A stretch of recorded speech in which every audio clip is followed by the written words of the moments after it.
يعني لا نيه ولا كلام حاليا على الكلام على اللعيبه المستبعدين، لان احنا نحتاج كل لاعبينا حتى نهايه الموسم، خاصه في ظل الظروف اللي احنا فيها، عدم قدرتنا على استخدام اي لاعبين جدد حتى نهايه الموسم.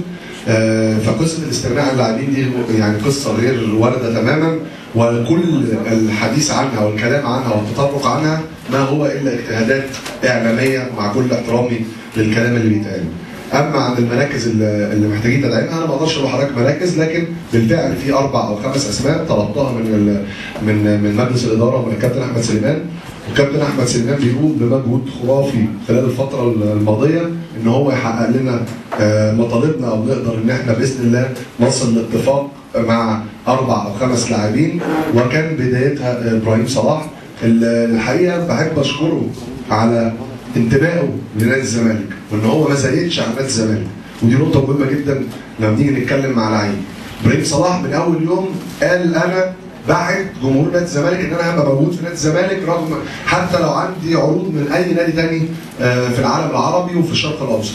وبالفعل انا اعلم تماما ان ابراهيم صلاح كان عنده عروض مغريه للبقاء في السعوديه، واعلم كده يعني من اصدقائي في السعوديه اللي هم مسؤولين في كره القدم في انديه كبيره. فبشكر ابراهيم صلاح ان هو وفى وعده بالعوده لنادي الزمالك، وان شاء الله هيبقى اضافه قويه لينا في خلال الموسم الجديد. ده كلام الكابتن احمد سليمان كان مهم جدا بالنسبه لنا، ان احنا نطمن جمهورنا ان نادي الزمالك اخيرا على الطريق الصحيح. ولما نيجي نتكلم على خطتنا لازم نتكلم على فاكتس او وقائع، حاجات حصلت بالفعل. فاحنا لازم نستعرض لجمهورنا عن طريق حضراتكم افكارنا وخططنا للمستقبل لطمأنتهم، وبأكد مره اخرى ان نادي الزمالك على الطريق الصحيح. انا شايف ان مشكله نادي الزمالك في الاعوام الاخيره ان كنا دايما بنبص تحت رجلينا، كنا دايما بنبص ايه هي الشورت تيرم سولوشنز او الحلول قصيره الامد او الحلول الوقتيه اللي نقدر نعالج بيها المشاكل اللي بنواجهها في وقتنا ده. وده مش عيب، ده احنا شغالين عليه برضه، لكن لازم وانت بتحل المشاكل اللي بتواجهك دلوقتي لازم تفكر في المستقبل. ايه هو مستقبل كره القدم وفريق كره القدم داخل نادي الزمالك؟ احنا عارفين ان احنا بنتعامل مع جمهور تعب، جمهور بقاله فتره كبيره ما فازش ببطولات، وجمهور عايز يشوف فريقه بيكسب بطولات دلوقتي. علشان كده احنا بنأكد ان احنا مع كلامنا لشرح لحضراتكم خططنا للمستقبل ان احنا ما بنتخلاش عن حلمنا في الفوز والمنافسه على البطولات اللي احنا مشاركين فيها دلوقتي. يعني برضه مش عايزين حد يطلع من المؤتمر ده يقول ان الناس جايه قاعده بتقول بنتكلم على المستقبل عشان يخلوا مسؤوليتهم من البطولات اللي احنا مشاركين فيها دلوقتي. لا، بنؤكد زي ما اكدت قبل كده ان هدفنا هو المنافسه على بطوله الدوري والمنافسه على بطوله افريقيا ابطال الدوري. ان انا النهارده يعني كنت سعيد بالقرعه، وهتكلم على قصه القرعه في وقت بعد كده، لكن خلينا في موضوعنا. خلينا الاول اتكلم على ظروف استلام المهمه، وان الظروف اللي انا استلمت فيها او قابلت فيها مهمه الاداره الفنيه لنادي الزمالك، عشان نبقى واقعيين مع المشاكل اللي الناس بتتكلم عليها ثانيه وبتقول ان لعيبه بطلت ولعيبه اعتزلت ولعيبه رحلت، واحنا في نادي الزمالك ما حدش عندنا من الاعلام بيقول على اللعيبه بتاعتنا اللي رحلت. فالظروف اللي احنا استلمنا فيها المهمه، نادي الزمالك كان رحل منه في اخر سنتين لا يقل عن 10 لاعبين كلهم لاعبين دوليين.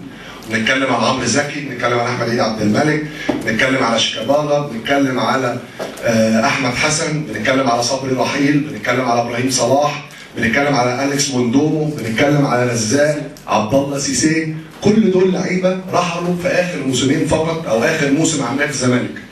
فلو هنتكلم بعدل هنلاقي ان احنا لازم نذكر ان نادي الزمالك بيبني فريق جديد، وهي دي الحقيقه اللي للاسف الاعلام ما بيذكرهاش او ما بيوضحهاش لجمهورنا. لذلك احنا موجودين النهارده ان احنا نوضح ان نادي الزمالك بيبني فريق جديد. نادي الزمالك بين صفوفه دلوقتي لعيبه عندهم مستقبل كبير جدا، لكن باستثناء 3 أو 4 لاعبين كلهم لعيبه قليل الخبرات في التعامل مع المباريات الكبيره في افريقيا، او سواء تحت تحت الضغط في الدوري العام، ودي مشكله كبيره جدا. فدي الاول ظروف استلام المهمه، فكان لازم ان احنا نبص للمستقبل زي ما بقول. ان انا شايف ان من غير الطبيعي او من العيب ان نادي بحجم نادي الزمالك ما يطلعش كل موسم على الاقل 4 من قطاع الناشئين من اولاد النادي. لذلك السنه دي كنا شغالين ان احنا ندي فرصه لاولاد النادي، وبالفعل اعطينا فرصه ل5 لاعبين شباب: مصطفى فتحي، ياسر ابراهيم، يوسف اوباما، وعبد الرحمن، وعمر اسماعيل يوسف.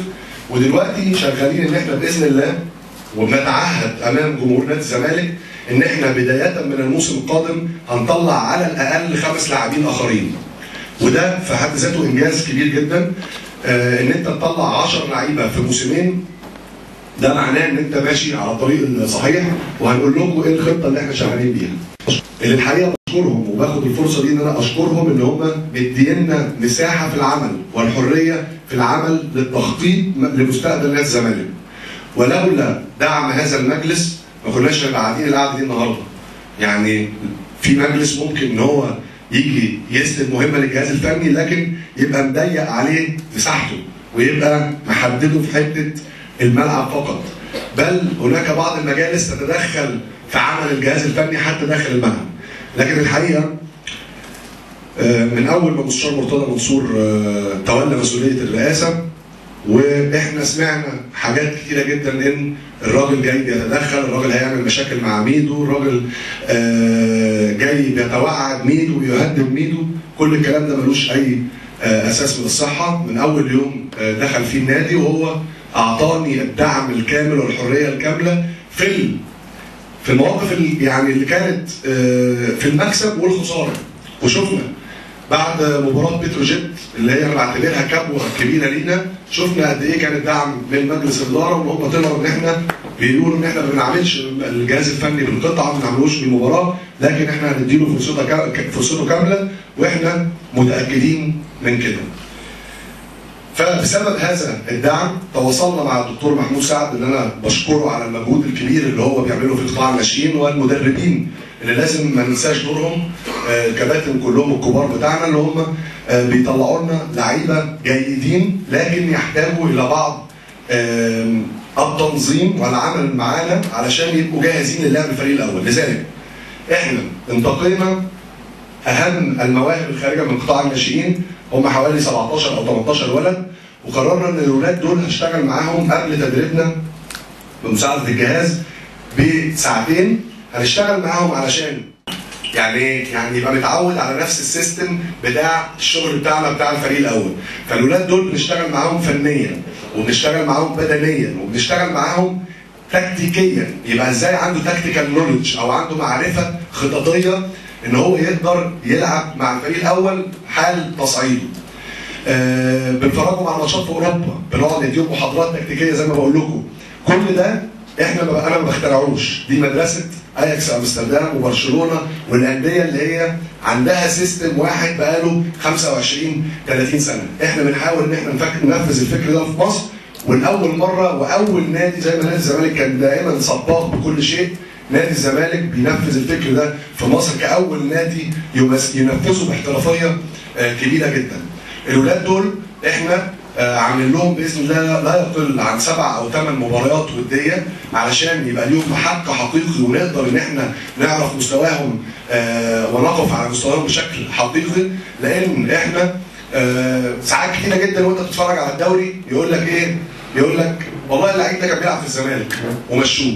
وانتوا شفتوا ده كتير، يعني في لعيبه كتيره جدا، مش عايز اذكر اسماء كتيره، لكن لعيبه كتيره جدا، بابا اركو على سبيل المثال، لعيبه كتيره جدا يقول لك كان بيلعب في الناشئين ومشي. فاحنا عشان ما نوقعش في الغلطات دي تاني قررنا ان احنا ندي الاولاد دول فرصه حقيقيه من خلال المباريات دي علشان نقدر نقرر مين اللي هيكون معانا ومين اللي محتاج شغل، اللي هو مع الشغل معانا في 3 شهور الجايين هيبقى جاهز للعب الفريق الاول. وجاهز للعب الفريق الاول هيبقى فيه نوعين من اللعيبه او طريقتين. الطريقه اللعيبه اللي احنا هنقرر ان هم يكونوا موجودين معانا فعلا في القائمه في الموسم الجديد، وفي بعض اللاعبين هنخرجهم على سبيل الاعاره عشان ياخدوا محك وياخدوا احتكاك قوي من خلال اللعب 25 30 مباراه في الدوري الممتاز مع الفرق اللي احنا هنبقى متاكدين ان هم هيشركوا هؤلاء اللاعبين.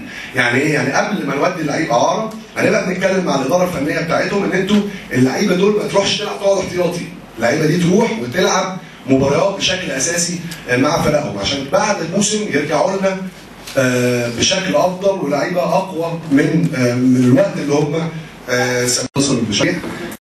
احنا لما بنتكلم على ان فريق كامل يبقى مكون من شباب النادي وابناء النادي فده لونج تيرم بلان او ده خطتنا لثلاث او 4 سنوات، لان انت النهارده ما تقدرش ان انت مره واحده تدخل 10 15 ولد من ابناء النادي. وده اللي انا كنت بقوله من خلال حديثي ان انا بنحاول ان احنا على الاقل وبنعد جمهور نادي الزمالك وبنتعهد ان كل موسم على الاقل هيطلع 4 ولاد يتصعدوا من قطاع الناشئين للفريق الاول.